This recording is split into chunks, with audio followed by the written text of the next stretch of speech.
yaakaar naa bàyyoon investiture bi jàll day moo gën ma ne ko bàyyoon investiture bi jàll moo gën de ndax ba dul dara si benn gox la ñoo yem stade Amadou Barry googu fa la ñoo yem naan kul la waaw waaye ndax weesoogul sax de ni pro waaye rek neneen weesoogul on a encore le temps te lu mu gën a dem sax gën a neex xam naa la forox balaa ko gën a jënt mu gën a forox moo taxit fépp investiture nañ fépp dem na fépp man keleng keleng parang faatu na dégg leng ku am ay compétence ku bëgg aussi di améliorer à chaque fois day yàkkamte ko critiquer loolu nag exemple bi ñu si joxe rek en tant que musulman mooy Omar bun Khattab ndax keroog bi ñu ko folee amirul muminin buuri jullit yi dafa jël benn dafa woo ñëpp laaj leen ne est-ce que tey bu ma wàccee yoon maanaam bu ma xottee sariya si Muhammad bii nii islam bii nu ngeen may def am ku génn ci mbooloo mi rek génnee jaasim te booba mooy buuru jullit ji de mu ngi mel ne rek ab Macky Sall tey woo Sénégalais yëpp comme ni mu ko defee palais ne leen tey bu ma jalgatee sàcc xaalisu réew mi nu ngeen may def te bi mu koy laaj moom moo yor police moo yor gendarmerie moo yor lépp doole ji yëpp moo ko yor mu laajteel laaj boobu noonu benn waay moo génn ne ko yow amirul muminin boo wàccee yoon sama jaasi ji laa lay rendee mu wàcc sujjóot moom Omar bun Khattab ne maa ngi sant yàlla bi nga xamee ne yàlla boole na ma ak mbooloo moo xam ne nii pare na bu ma tarxisee ñu corriger ma loolu mooy grandeur loolu mooy humilité waaye loolu itam defe naa ne maanaam day wone rek dimension nit ki maanaam dayoo nit ki waaye boo gisee nit koo xam ne ni buggul ku koy critiquer rek xamal ne kooku du nitu dara Macky Sall nag dafa nekk président boo xam ne nii buggul wujjee buggul kujjee buggul ku koy critiquer moo tax ñaari mandat yu catastrophique noonu mosta am ci président yi boo ko waxee nag ñi nga xam ne seen bopp yi dara nekkul ci ñu naan la moo fi def BRT moo fi def TER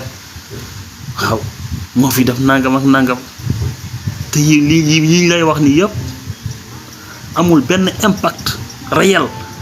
ci développement wu sénégalais yi maanaam ci vie sociale sénégalais yi pratiquement sax yooyu noonu ngay lim yëpp Dakar kese la ko def te booy fàttali ko moom moo nekkoon directeur de campagne Ablaye Wade en 2000 en 2007 directeur de campagne te jamono yu Ablaye Wade mi ngi doon wax ne le Sénégal c'est comme un homme dont la tête est plus grosse que le corps mu ne Sénégal dafa mel ni benn jëmm nit boo xam ne ni bopp bi moo ëpp yaram bi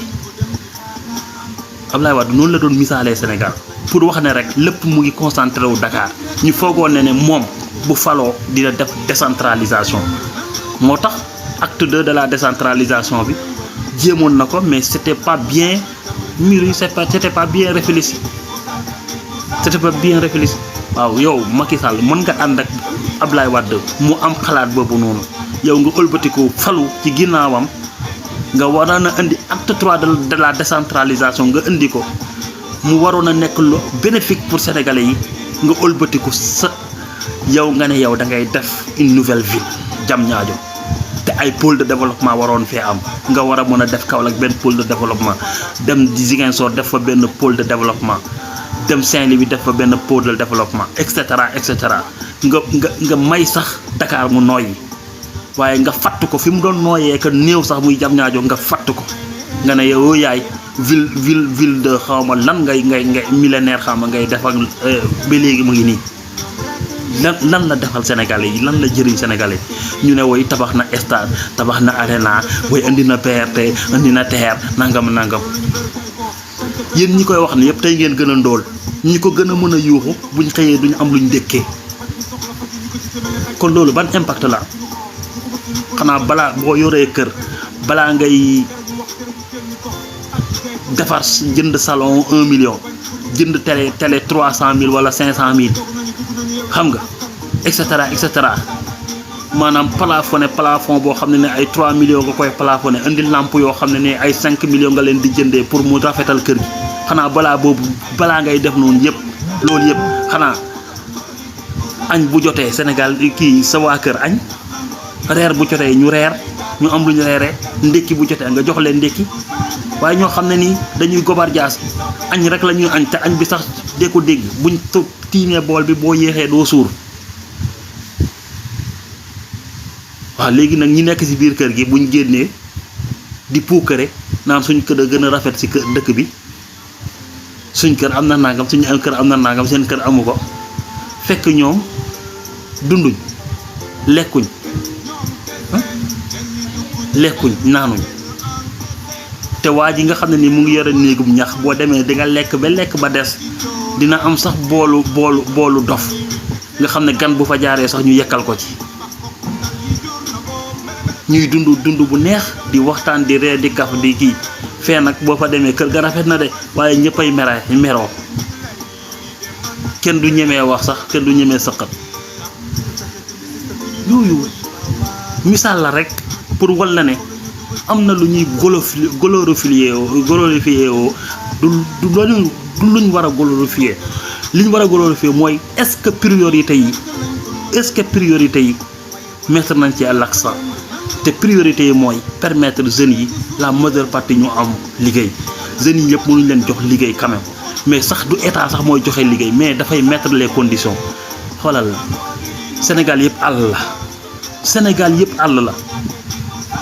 te gune yi am nañ jom gune yi bëgg nañ tekki gune yi bëgg nañ seen bopp lu leen manqué moyen da ngay gis sax ku am ay idée nga toog ak moom mu lay wax ay idée di am ay projet mais fu muy jëlee ay moyens pour réaliser projet yooyu noonu te moyen kenn rek moo ko fi yor mooy état foofu lañ toll léegi nag loolu boo ko sàgganee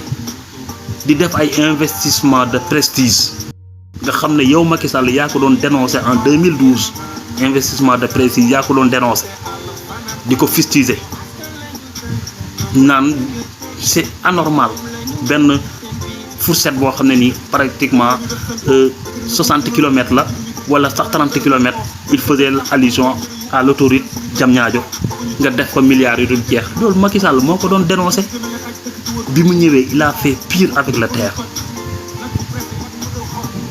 Moustapha Niasse bu ngeen fàttalikoo en 2012 ci campagne électorale 2007 en campagne électorale dem na Ziguinchor discours ba mu defoon mu ngi ci net bi xam nga lan la fa wax mu ne lan moo tax Mali di jëlee fii essence fii lay Mali di jëlee essence suñ port bi te essence gën a yomb Mali Moustapha Niasse moo doon wax loolu ne bu jëlee réew mi loolu dañ mais kan moo gën a jege Macky Sall que Moustapha Niasse ku ko gën a jege dafa mel ni sax mooy premier conseiller kon xanaa moom Moustapha Niasse la mu doon wax gëmu ko c'est-à-dire lii mooy la majorité de nos politiciens moo tax tey boo duggee ci politique sax ñu naan la yow sama waa ji politique jaru ko mbir macc moo xam ne ni fen la ak kàcceeg manipuler ak foofu loolu nag jeunesse bi ci loolu lay xeex loolu moo war a dakk voilà loolu moo war a dakk te lii yëpp mu ne à chaque fois la boulimie du pouvoir la peur de rendre compte et les pressions claniques et lobbyistes ont poussé les tenants du pouvoir à des manœuvres extrêmes de manipulation de la constitution des règles de jeu électorales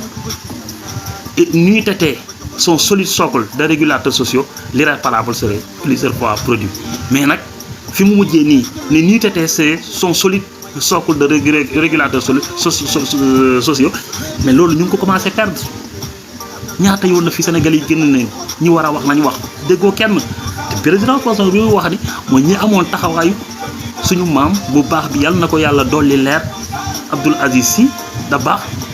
mais taxawaay yooyu noonu taxoon ñu naan socle bu solide des régulateurs sociaux mais tey da ngay gis ñuy rey Sénégalais yi sax doo gis kenn wax ci ñi nga xam ne ni am nañ baax te xëy na sax ñi bañ a wax seen i taalibe lañ rey ay taalibe yu amoon njëriñ ci seen pays yi ñoom ci seen pays moo xam Tiwaawoon la moo xam Medina Baye la moo xam Touba la foo si jël rek mën naa wax ne pays la te pourtant taalibe boobu ñu rey peut-être mën na nekk taalibe bu am solo ci liggéeyu sëñ bi di joxe addiya di ñëw ziara di ñëw di organiser ay conférence et cetera di ziara si sëriñ bi di góorgóorlu pour liggéeyu sëriñ bi gën a jëm kanam kooku ñu rey ko si ñàkk fayda waaye ka nga xam ne nii moom la defoon muy giddam du sax prononcé wu moo tax on doit se poser des questions. Est-ce que sookul bii nekkul sax en voie de disparition te boo waxee ñu ne xale yi dañoo réew moo tax mag ñi waxatuñ xale yi dañuy saaga mag yi nangam ak nangam xam nga li am ba am mooy mag ñi ñoo toog di saaga seen bopp man jàngalekat laa te dañoo jàngal li ñuy tuddee psychopédagogie ndax de suñu dañoo war a jàkkaarloog ak ay xale ñu am une certaine mentalité am un certain niveau de réflexion am ay comportement yooyu yëpp buñ la ci formé wul xale bi doo ko mën a maîtriser bay dugal dara ci boppam ñu tuddee ci psychopédagogie moo tax enseignant bu nekk rek sociologue la mu ci doon comprendre moo tax buñ toogee ne la mag ñi nekkul ne xale yi ñoo leen di saaga mag ñi ñooy saaga seen bopp boo xoolee am na professeur yoo xam ne élèves yi dañ leen a respecté